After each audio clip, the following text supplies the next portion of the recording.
Hello, I'm Gal Pastor. On those rare occasions in the Gospels when Jesus tells us about his emotions, we ought to pay special close attention. And that's what we are doing today in this Lenten season.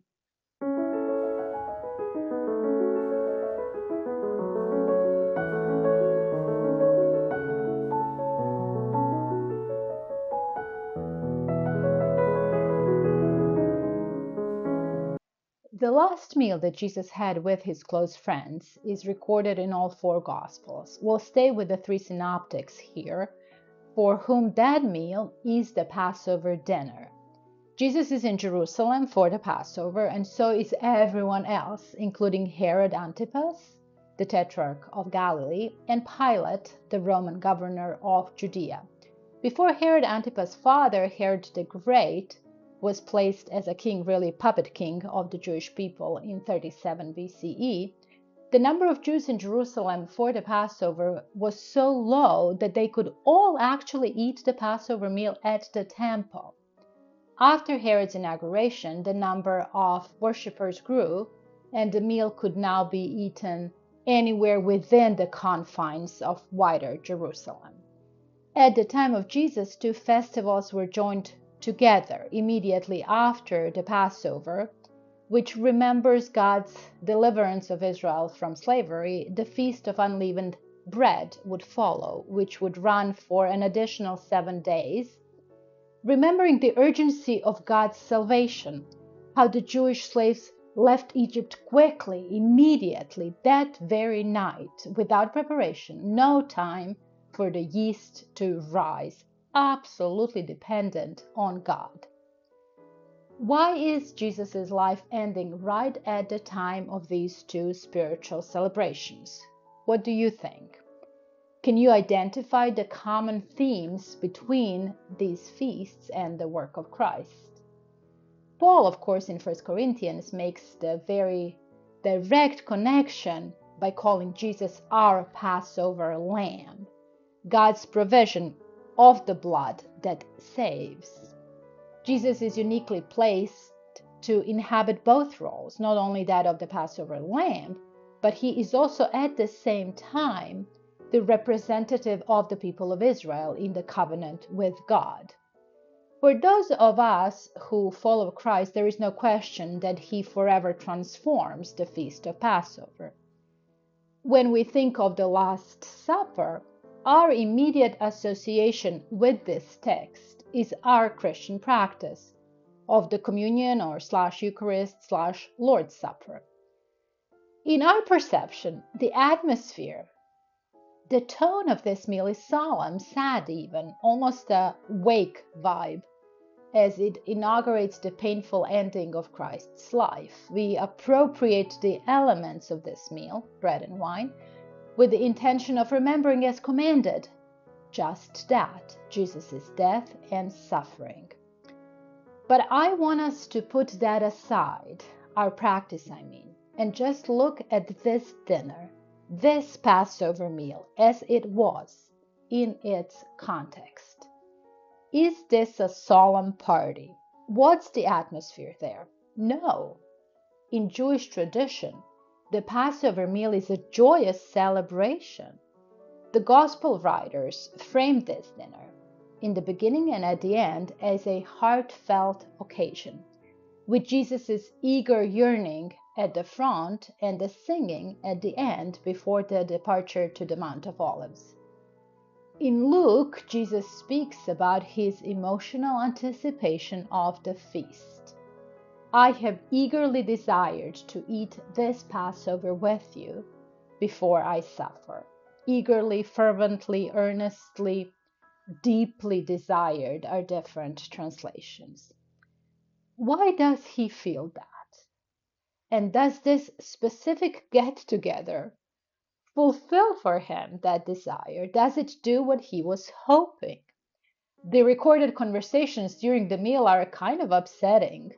They have to do with a close friend betraying Jesus, with Peter denying Jesus, and in Luke with two disciples competing for the best seats in the kingdom. What's Jesus' tone of communication here? We do not know, and I often despair in my interpretation that I don't know that. That's such an important element missing in all these stories, his tone. Is Jesus disappointed with how this goes? Was Jesus' anticipation of something good that evening a miscalculation? I'm going to argue here that this party goes exactly as Jesus was hoping. He is spending intimate, warm, heartfelt time with his friends. And for the most part, he leads this last conversation and is being very intentional. This is his last opportunity to prophesy just for them. And it is precisely his prophetic ministry, which points to his true nature as Christ, the Messiah, that will soon be at the center of interrogations that will lead to his death. For the last time, Jesus solidifies his disciples' faith in his foreknowledge with these personalized prophecies that come to pass immediately after for Judas and Peter. And even if they be heavy, and the missing element, of course, is the tone, how he related to them his words. And then the prophecy of drinking and eating together again, looking forward to the next occasion of this celebration. That prophecy is, I believe, both for them and also a reminder for himself of the firmly secured future. Jesus does eat with his disciples again in the 40 days that he stays with them after his resurrection. Is that what he meant? Is that the kingdom? Is a meal with the resurrected Christ the kingdom already? Or is the fulfillment of this prophecy further in the future, and it refers to exactly the Passover and not any other meal, marking the final exodus, so to speak? What do you think?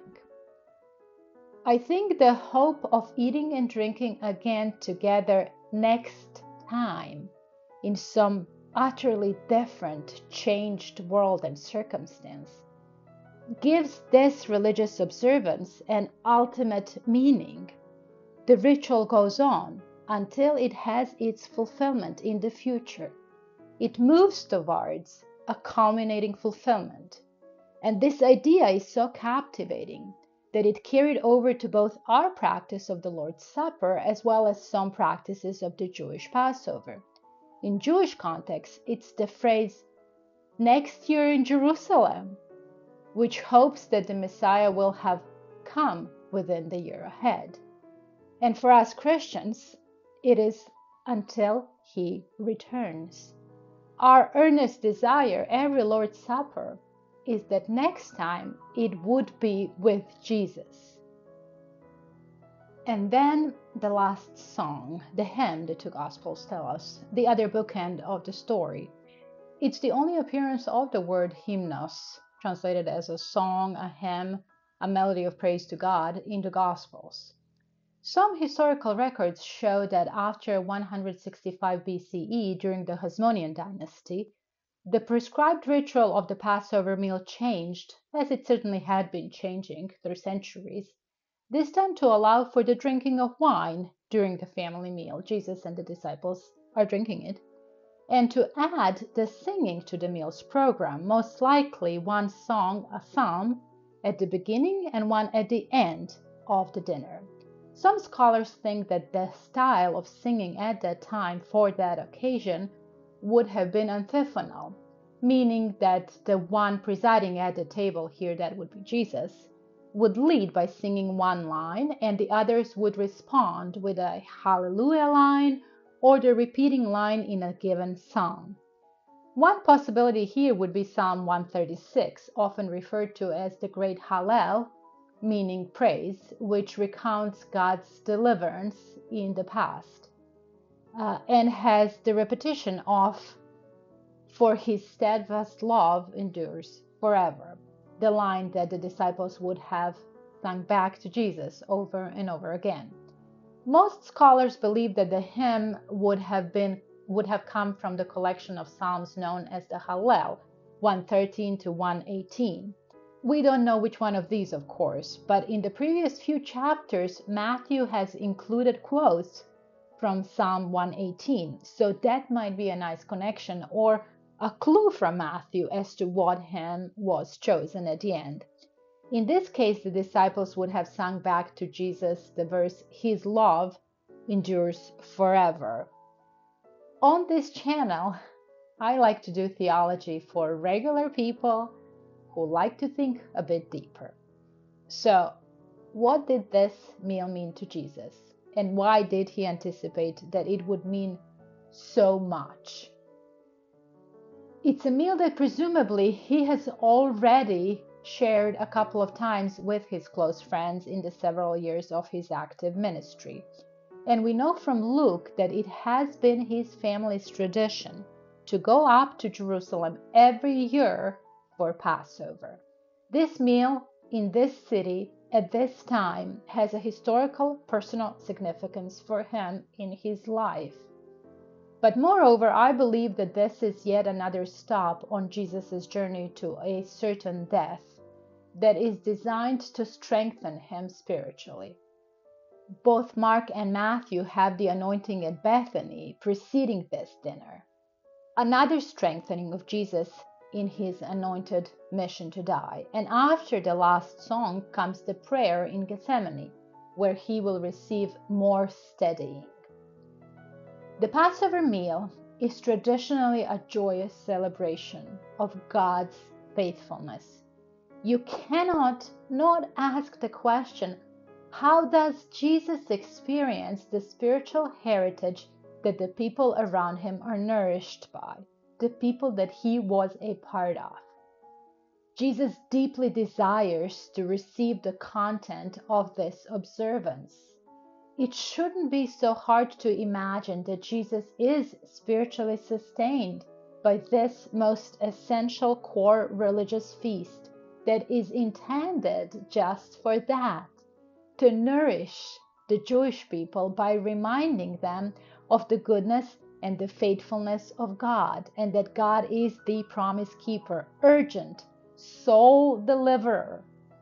If it is hard for us to comprehend that, by remembering the Exodus story, the despair of slavery, the deliverance, the power of God, Jesus is spiritually strengthened in his determination to become the Passover lamb.